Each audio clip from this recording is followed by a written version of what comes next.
Welcome to the Amazing Authorities Podcast, where game changers, visionaries, and category leaders share how they built their brands, platforms, and global influence. Your host is Mitch Carson, international speaker, media strategist, and creator of the Instant Authority System. If you're ready to learn from those who've done it and want to become the go-to expert in your space, you're in the right place. Lola, you are a published author, and you're going to have to share with us the meaning of the title of your book. Could you show it to us, please? Yes. So my book is called Thriving in Intersectionality, Immigrants, Belonging, and Corporate America. And I published in 2022. I started writing it in 2021, and I think I also found that word. I was newly introduced to that word around the time I was doing the research for my book. And that word is a mouthful, as my husband reminds me all the time. Oh, yeah. When I was labeling it, it was like, nobody knows how to say it. I was like, that's the point. That gets the conversation started. It's thriving in intersectionality itself is the core of what I do, what I wanted to communicate, what I wanted to address. And it's a word that is what it really is a framework. Okay. A framework for examining multiple layers that shape who people are. And the one I'm most familiar with is Kimberly Crenshaw. And she was a researcher that explored the intersection of race and gender through our research a couple of decades ago around the Black woman experience. But there have been a Mexican researcher prior to that, and also did some research around race, around culture and gender. So it's a framework for examining the multiple impacts of different underrepresented identity categories and how they intersect, and some of the barriers and the benefits that you can't really explain or extract when you are examining each identity category individually. So what they are doing is using this framework to explore how the intersection shapes our experiences. That's a mouthful, as your husband had mentioned. That is a mouthful. So and that involves all races and how we all mix together, I presume. Exactly. And so I have a podcast called Thriving in Intersectionality that came from the book. And what I like to open is I explain the word, and then I ask the person talking to me, when you think of intersectionality, describe yourself, help me get to know you. And it's been interesting the way different people introduce themselves to listeners using words and phrases that if you don't know them, you probably would not have thought about. And so for me, for my talk, for my work, I talk about the intersection of being an immigrant and how it intersects with different other categories. Well, what category? I mean, you come from Nigeria, as we found out, which is great. How long have you been in the U.S.? I came to the U.S. in 2009. So okay, 16 years. Yes, yes. 16 years. Okay. Well, that's my math, and I think it's your math. That's a good amount of time.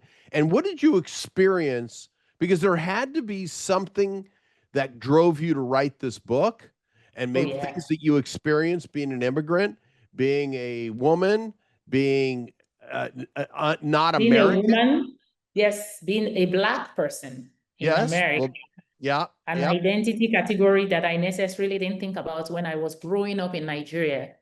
And so 16, that means I've still spent more of my living years, I'm 41, in Nigeria. This is where I was born and raised. This is where I have my formative years. And then coming into America and realizing that I'm Black. Are you? And I'm not just Black. I'm not just Black. I'm a Black person in corporate America. What does that even mean? That's a lot of labeling. Oh my God, a lot of skins to put on. It's a woman, she's Black, and she's African from Nigeria. Yeah, all these things factor. So because you are well-traveled, you can actually say African and know that might be a little different, right? In corporate America, I felt like the Black label was more of segregating me into the African American, But you're not. You but I'm are. not. But well, this is an interesting topic, and I've had this discussion. I'm an American. I was born in America, so that makes me most of the people who are black in America are black Americans, but the labeling is African American. Well, if you go into my background is English, German, and Spanish. I don't Okay. call myself Spanish American. I'm American. I happen to be Yes. Caucasian. Well, am I Caucasian or am I Latin? Because I'm Spanish. Right. Yes. Where do all these labels fit? And that's where it gets confusing, because if you talk about an African American, you truly are an African who now lives in America. You've got a green card. Yes. Are you a real African American, or is it your next door neighbor that goes back 5 generations in America? Exactly. That's where it gets complicated, because Yes. I feel like I have to explain who I am so that I'm not trying to be what I'm not. I'm not trying to Correct. pretend like I was born and raised in America, or that I know the culture, or that I have a long history of experiences in America. And so coming into corporate America, I felt like there was the assumption that I was born and raised in America. And so there was a lot of things that people felt I knew, that I almost pretended like I understood, which is a whole lot of things that had to do with racism. Oh. History of racism in America. And I think that's the root of all the Black, African American, I'm African American, American. Because for me, born and raised in Nigeria, I see America as a diverse pool. I don't see America as a country that belongs to white Americans. It doesn't. I know Americans. People who were born there we can call ourselves Americans, but there were Americans that were there long before. What about the Eskimos? Yes. What about the Yes. Eskimos? That's part of America because it's Alaska. They came long before the Europeans came. Let's just call it the Europeans because they were the white-skinned people. What about the Native Americans? And there's an argument by some people. I have a Black American friend in Las Vegas. He and I have had these discussions, and he swears up and down, Lola, that the first people in America were the Africans. Okay. So it's confusing. Yes. Yeah, and I'm not history buff, but I felt like coming into corporate America and kind of seeing some of the assumptions that people make about me based on my look, they think I know. Even foods, like people talking about Southern foods and assuming that I know what that meant, or Oh my talking gosh. about Black culture, and I'm like, and that started my journey into connecting with other immigrants, because I realized, okay, I started, when I interviewed people for my book, I interviewed people from Europe, from Asia, and we talked about what bound us together in corporate America. It was a book about career, but it was a book that I listened to the voices of people that had moved to the US from different continents. And so getting to really put together, all of us struggle with that identity confusion because we are in America, in a country where things are kind of divided in a way, and America make it sound like we are the authority on how people should categorize themselves. And then we talked about the career choices that they had prepared themselves for, and then what they are currently doing, how they think their background shapes their career path, and then some of the things they've had to learn and unlearn in order to advance to leadership in corporate America.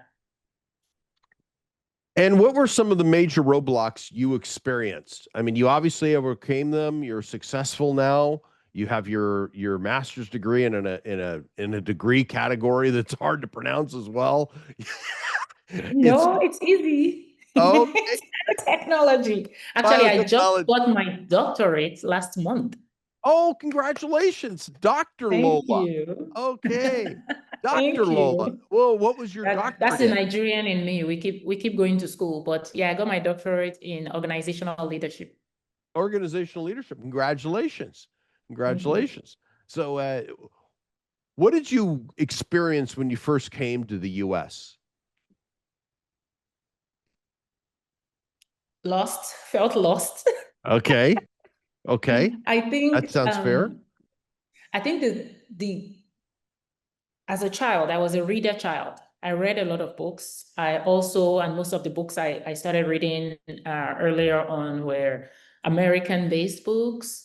I watched a lot of shows, American shows. I think when I came to America, I was confident that I will be comfortable in America because I speak English.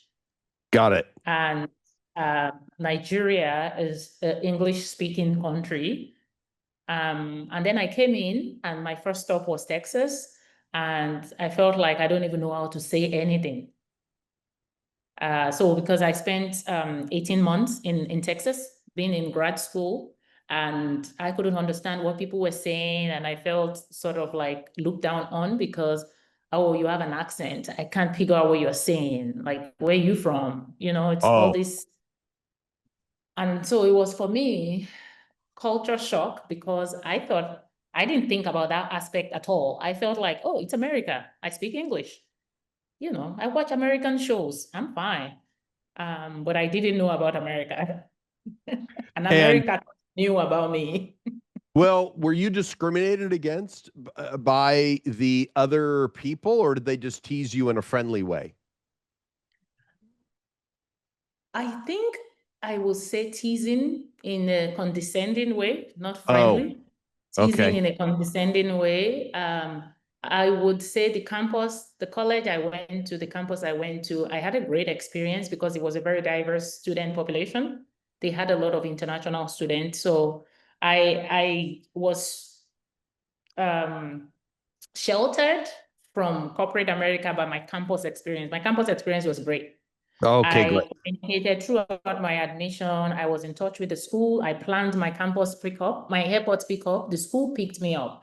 I rented my apartment before I came. I did all of the planning with the school before I came. And then when they picked me up, I had a good experience on the campus. They had a program and a very strong international student support office.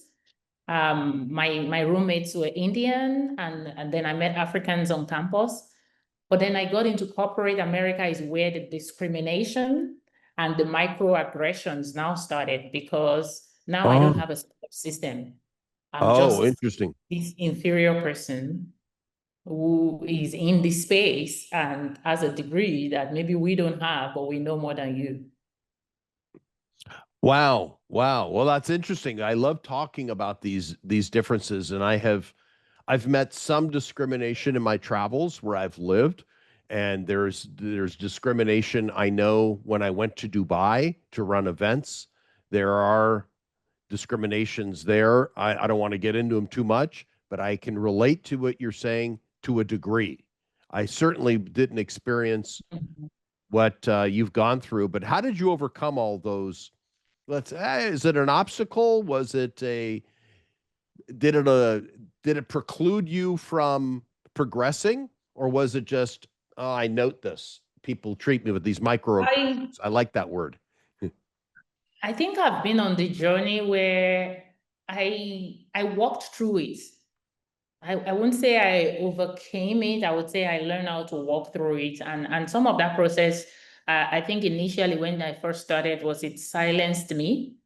I didn't want to talk and I didn't want to be with people who were not like me.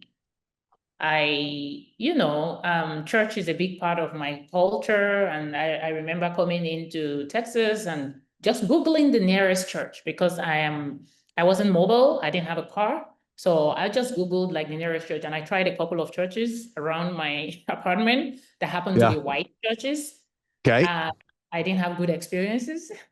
And for Really? me, that Huh. wasn't normal because I just felt, oh, church is kind of a cultural thing for me. It's a comfort thing. And I was looking for community. I didn't feel, yeah, when I started being in those spaces where everybody looks at me or questions me, like, what are you doing here? I ended up finding an African church in Houston, and they come to pick me and they bring me back to my apartment, so very welcoming. So that's when I started to notice the difference. Like, oh, in the white spaces, you might get treated differently. find the spaces where people look different and they are all working together nicely, right? So I started to get that education, but I also didn't, I feel like I started losing my voice. I didn't grow up being a quiet child. My dad was a professor back in Nigeria. I read a lot of books, and I very, vocal and taking on roles and positions. But I felt like those first few years in America, I started to shut down, to not want to talk, to not want to contribute when I'm outside. Campus kept me, cushioned because the multicultural office, I was very active there. I was involved with the Black Student Association, with the Student Council, right? That's the natural me. But then when I got into the workplace and I moved, so I moved from Texas to California for my first job. And so it was like I'm losing my Support network. safety net. Yeah. Yeah, my support network, and starting from scratch and then working in a big corporation and seeing a whole different side of America. So I had to walk through it by learning to find my new support network. What does that look like? What are other people doing? How are they surviving? How are they coping with it? And all of that, I think, kind of spurred my work and my work and my speaking today, because I want to make sure that other immigrants or people that are immigrant allies that are from all over the place have a support network in corporate America. And now you're in San Diego. What are you doing now to keep busy? Because I mean, I went through your website and looked at all this, like, oh my gosh, this woman is a doer. You're involved. You're not active. I like that. I don't think anybody has ever used that word, but I kind of love it the way you use it. I'm a doer.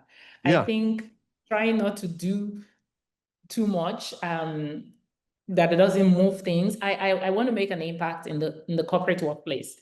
Okay. And I think that's where my passion really landed. And that's how I shape everything that I do, is how can we make our workplaces, and I mean corporate America, this giant corporate thing that we keep thinking is separate from America and is actually a huge part of America, melting pot, is how can we make it more inclusive? So my company is called EQI Mindset, and it's equity and inclusion mindset.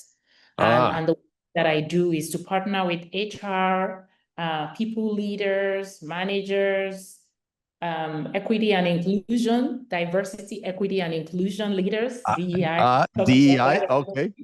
Yes, so companies call them different things. Some companies have somebody in the role of building inclusion. Some companies have everything folded into HR or people strategy. But so what I go there to do is to help to build inclusive communities for the organizations.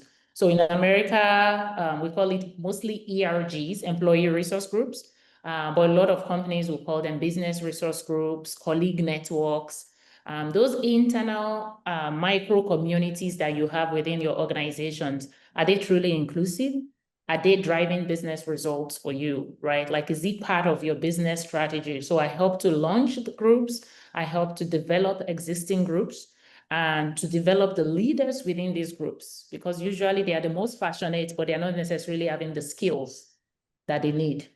So that's where I come in. And when I started doing that, I think the journey to my book, the journey to my research and exploring the immigrant experience in America came because as I was working with these companies and these ERGs, I didn't see a lot of people acknowledging the immigrant experience as its own, right? And myself as an example is either you join the women group or you join the Black group. Well, the Black group didn't really acknowledge my immigrant experience. It was a Black American experience. Which so is I started, different. Yeah, which is different, which is very different. So my book research started as a doctoral research. I wanted to explore the experiences of immigrants in the American workplace. And so I was interviewing all these immigrants and capturing all the data. And my book ended up spurring the launch of my nonprofit, which is called Immigrants in Corporate. And it's a nonprofit community for immigrant professionals across different companies. So that's a passion side of my work. And we have a platform and a national virtual community. We host development and networking programs every month for immigrants who work in different countries, but they are living in different parts of the US. And we are all supporting each other and being that network that I didn't have. So how did you bridge the gap? I'm going to ask you probably an uncomfortable question, but I think that's what creates an interesting interview. How did the Black American women treat you?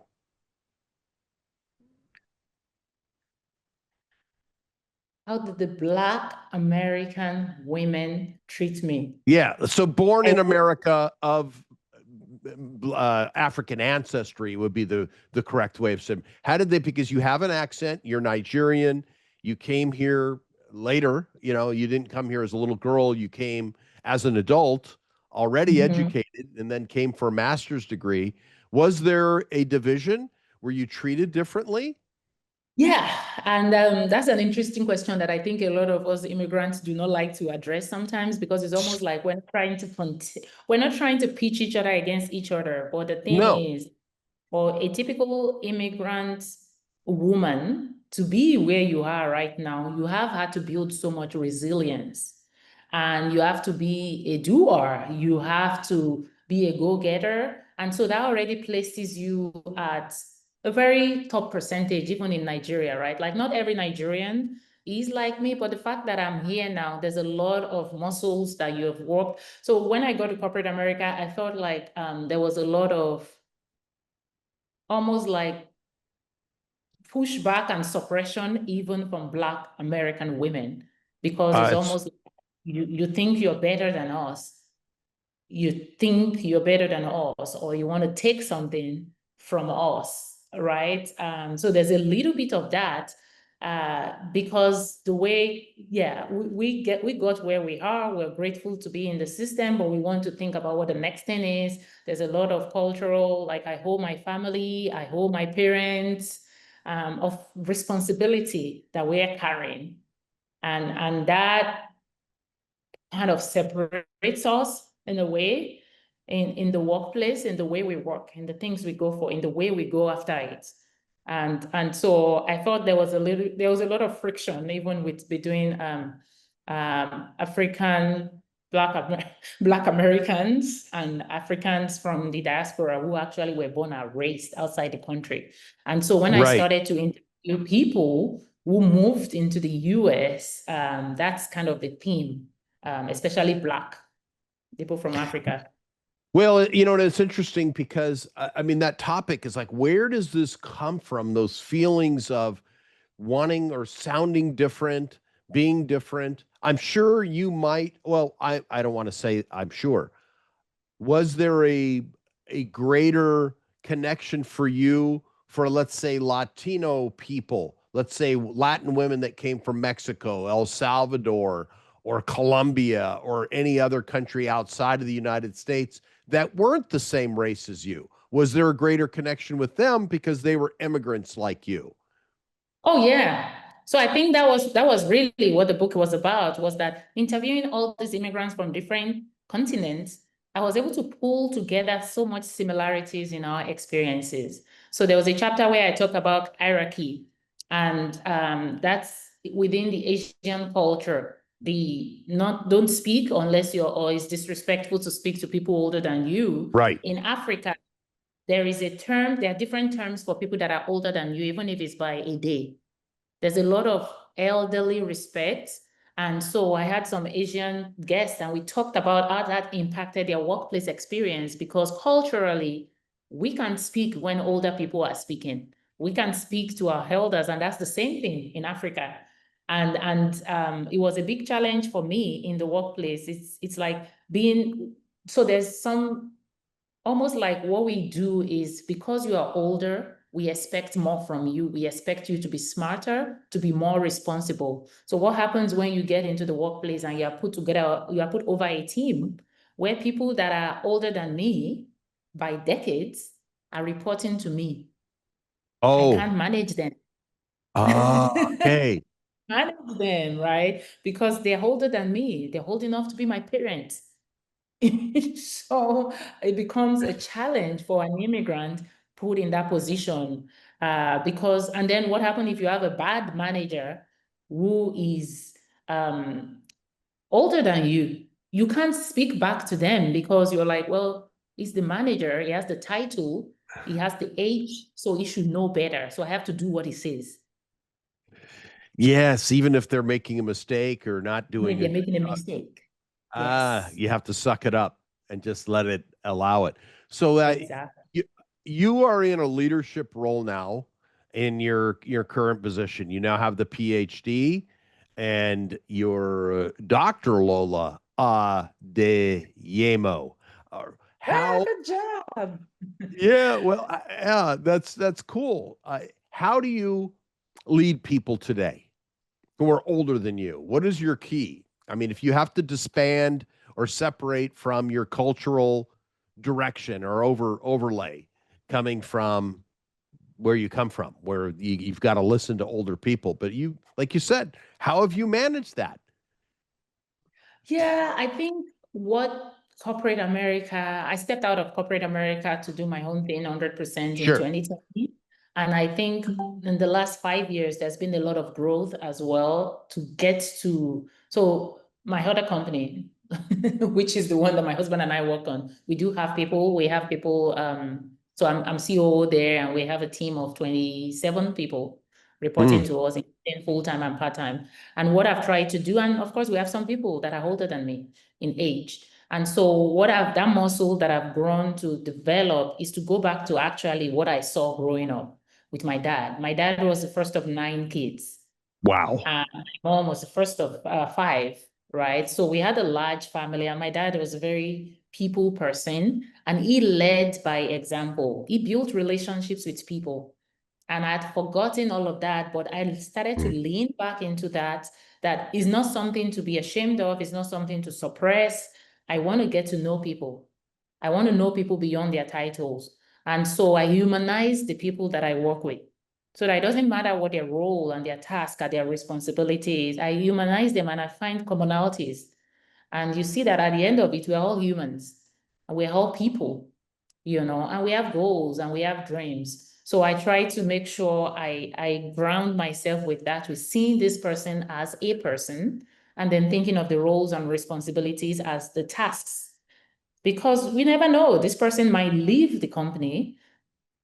Do I still remember the person as a person? They might work somewhere else. The relationship transcends the current role. So I try to make sure I'm connecting as humans with people, regardless of their title or age. You know, I got thrust into a management role for my uncle's company and when I was 33, and it was a manufacturing plant in Los Angeles. And he said, "Go, do this job," because the plant manager had left, and I got slid into this role, and I had sold a company I was involved with, and I thought, okay, this is a new challenge. Oh my gosh, I had to deal with all these cultural differences. I had men from Hawaii, from Thailand, Oh, Mexico, El Salvador, Guatemala, who were decades older than me. And I was the nephew of the owner. And I had 170 employees in my report. And all I did was replicate what he did as a manager, which was old school yelling. I used to I used to scream every day because behind that, Lola, was frustration, fear, and they were testing me because mm, they thought, okay, because I was young, I was 33, but I was nobody's pushover. And mm, I ruled. I ended up having to be authoritarian because that's what they responded to. At least mm. initially, that's what I believed. As I got older, the management style changed to, hey, well, what do you think? And it became a little more interactive. But back then, I had to rule with an iron fist because that's all they responded to. What they responded to. Yeah, Yeah. it was I think that's tough. what was normalized as well. It's a changing world. So I'm millennial, and I kind of feel like I was recently, somebody used the phrase millennials are culture translators. because Mm. we are switched between, our parents are boomers and we work with Me, boomers. I'm a We boomer. understand, we understand the traditional workplace. At the Yes. same time, we are closer to these Gen Zs and alphas and whatever is Which I coming don't next. understand. Which I don't So understand at all. we understand them because we're raising them now. I mean, we're raising them, or we're the aunties, the cool aunties for these generations. So we can help them translate, because we still don't get why people will quit a high-paying job because they just don't feel like it. We still know the value of keeping a stable job. Right. It's called But pay your rent, pay your bills. And they just don't feel like it. They just quit randomly. And then they can play with their phones. I don't get it. yeah, but we also get the passion side, because my generation now, we are trying to find passion. We responded to our parents and found security first and pushed aside passion. And now we are on the journey. And most people in my generation are at that stage where we're blending my purpose and passion with my security with bills. And then we have the generation that is security, security, security. We're talking about passion. And then we have these people with purpose and passion and purpose and passion. I'll sleep in my car if I need to, or I'll couch surf, right? Oh my gosh. Yeah, it's just Different. it's a totally different mindset. I remember when I pushed back against my uncle, who was very authoritarian. He screamed, called me every name in the book, was a New Yorker, old style management by fear and terror. And I said, "Well, do you feel like, I said, "Hey man, that's a pretty tough thing you said to me." And he said, "I don't give an F what you think. Get to work, get results." And he said, "I'm going to punch you in the stomach." I mean, it was that type of management, very different. I can't imagine saying that to a Gen Zer today or Oh these my God. alphas. I mean, they would probably crumble and Yeah, cry to yeah, their millennial parents. And yeah. Yep, it's and the millennial parents will help them translate this. yeah, I mean, it's funny because my generation, your parents' generation of how do you translate and make these differences? And then there's the cultural piece. But do you notice the communication? Is it different in your culture? Let's just talk about Nigeria, which is the largest country in Africa, which is the biggest continent. It's a very It is. large Mhm. country, very big. How did you bridge that gap? Was it slowly? Was it quickly? Or did you just all of a sudden get thrown into the fire? In Nigeria. Say again, Lola. Oh, I didn't catch the question. I didn't catch the question. How do we bridge what gap? How do you bridge the gap between I mean, it's all that intersectionality, which I find fascinating. You're Nigerian, Mhm. you're an immigrant, you're a woman, and now you're in America having to manage, in some cases, I would imagine, white Americans. And that must have been Mhm. incredibly interesting. I don't want to label it more than interesting. Yeah, I mean, we're learning by doing. We are giving ourselves pulses and checkpoints. I think even with the parenting side, this is a conversation that is very real right now, because I have a preteen who is 12, and Okay. I was talking to my friend that there are conversations that I just never had with my parents, because we don't do that kind of talk in Nigeria. You just listen to your elders and you move through it. You don't have puberty talk. You just know what you're not supposed to do. And you don't question your parents. But we're living in a country where access to information is so high, Available.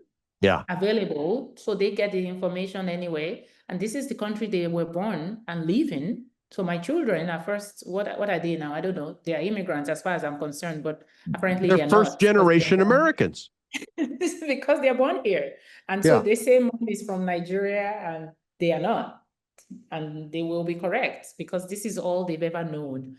And so how do I balance that, raising somebody and managing somebody here, and being a leader who was raised with cultural mindsets, a different cultural mindset? We bring the best of both worlds. And I think a lot of times people respond to being seen and being heard, which is the same thing that I struggled with, right? Is finding my voice and speaking up. And so I try to teach people that, and to also be vulnerable with my kids and with my employees, right? I don't do the whole screen behind, stay behind the screen and be this person. I connect, I show vulnerability, and I welcome it from them. And we are able to separate the human from what needs to be done. And the same thing with my parenting. Open the door for them to have conversations with me, not the authoritarian parenting that Yes. we accepted as the norm when we were young. I mean, we didn't question it. If your parents say don't do something, then you don't do it. And that didn't mean I got more informed about that. What if I wanted to understand why I shouldn't do it? Wouldn't that give me a better insight? No, you don't question your parents. You just don't do it. So you don't get in trouble. But I can't do that with my kids. I have to give them context. Okay. And then they Help them learn from it. understand. Yeah, so it's almost like you're coddling them, but I don't see it as coddling. I think this generation, the newer generation, they want more information because they have access to a lot of information. So if you don't That give them makes some information, they will get some information somewhere.